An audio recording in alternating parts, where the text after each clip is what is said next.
Yes, hello, c'est Coach AD, coach spécialiste des soignantes. On se retrouve dans cette nouvelle vidéo pour que je te donne les 3 meilleurs conseils pour une bonne reprise sportive. Yes, il n'y a pas vraiment d'ordre dans les 3 tips que je vais te donner, que ce soit le 1 ou le 3, peu importe, il faut vraiment mettre les 3 ensemble en application pour avoir une très bonne rentrée sportive. Allez, en 1, je dirais ne pas reprendre trop fort.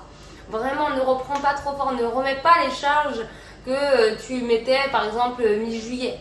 Non, reprends tranquillement, ton corps a eu du repos, donc vraiment reviens doucement et vraiment n'oublie pas de faire de la mobilité avant chaque séance. Hyper important, ton corps est un peu rouillé, il a pris le temps, vous avez fait d'autres choses cet été et du coup il faut vraiment faire de la mobilité pour ne pas se blesser par la suite.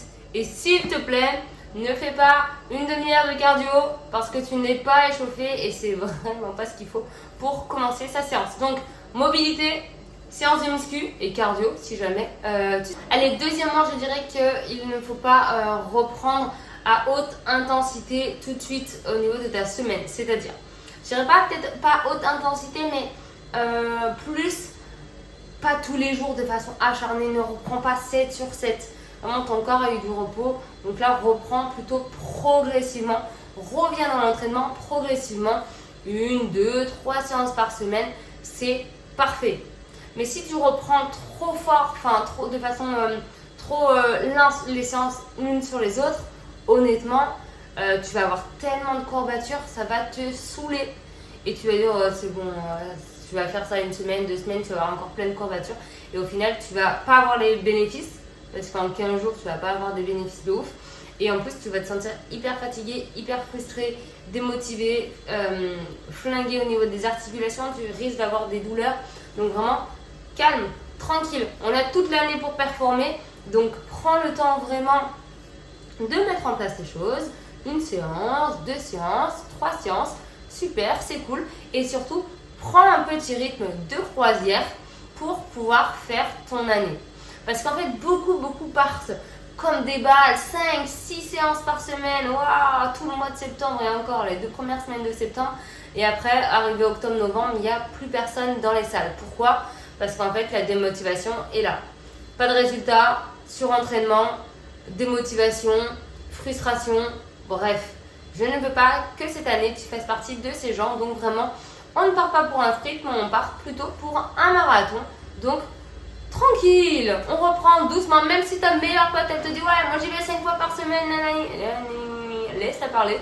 Toi tu y vas 2, 3 fois par semaine et tu verras ce sera amplement suffisant 2-3 fois par semaine, 1 heure pour arriver à perdre du gras. Parce que ce qui fait que tu vas perdre du gras, ça va être la régularité sur le long terme.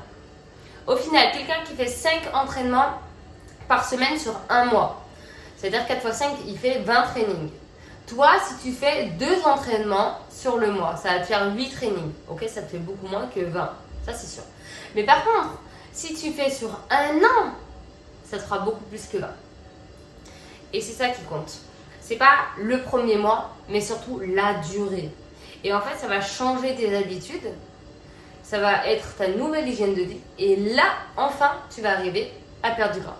Mais si tu pars tête baissée, let's go, je vais faire 5 entraînements, etc., tu vas jamais tenir parce qu'en fait, ça ne rentre pas dans ton emploi de temps et ça va te demander beaucoup de contraintes. Et ça, s'il y a trop de contraintes, ça sera non. Et si c'est non, tu n'auras pas de résultat. Allez, dernier tips que je peux te donner, plutôt 2 en 1, je dirais déjà 1, pèse-toi pas tout de suite parce qu'on fait beaucoup de rétention d'eau, on mange plus salé, bref. Pendant l'été, honnêtement, ça sert à rien, gonfler un petit peu, etc. Moi, je sais que là, par exemple, je gonfle tout le temps après les vacances, pas pendant les vacances. Je regarde mes photos de vacances, j'ai toujours le six-pack, etc. Génial. Par contre, quand je rentre, oh my god, et que je reprends mes habitudes alimentaires, c'est là où, en fait, ce que je mangeais en vacances, ça se reporte à ce moment-là. Et c'est là que c'est difficile parce qu'on se dit, mince, j'ai grossi. Alors qu'en fait, je suis en train de manger bien. En fait, oui, mais c'est parce que tu as grossi et tu grossis pas du jour au lendemain en fait. C'est pas parce que tu manges pizza, tacos 2 jours de suite que le lendemain tu vas avoir 1 kilo de plus sur la balance, loin de là. Et en fait, c'est en prenant du recul sur la situation que tu verras que ok, tu as pris du poids en rentrant chez toi, mais au final, après, ça va partir et c'est ok. Donc, mon conseil, c'est de laisser les habitudes qu'on avait en vacances, c'est-à-dire le petit rosé, je sais pas, le vendredi ou tous les soirs, etc. On le laisse en vacances, ça c'est pour les vacances et ça c'est un chouette moment de vacances, mais c'est pas un chouette moment qu'on partage au quotidien, tout le temps, si tu veux atteindre tes objectifs en tout cas. Voilà pour ça, et de boire, vraiment éliminer un max, vraiment. Dis-toi pas, ouais, je bois 1,5 litre, c'est bien. Non, si tu peux boire 2 litres, 2,5 litres, fonce, vraiment fonce. Vraiment, hydrate-toi au maximum pour pouvoir en fait drainer ton corps à fond et repartir sur de meilleures bases. Voilà pour ça. Donc, si je te fais un petit récap, hydratation à fond, retour de vacances, hydrate-toi vraiment. Reprendre le sport progressivement, vraiment progressivement, tranquillement, à ton rythme. C'est la course avec personne, à part avec toi-même. Et derrière, ne charge pas trop lourd. Pas la peine de charger comme Mulks, on s'en fout complètement. Le plus important, ça va être vraiment de retrouver des charges dans lesquelles tu te sens bien. Même si au début, tu es dans ta zone de confort, on s'en fout.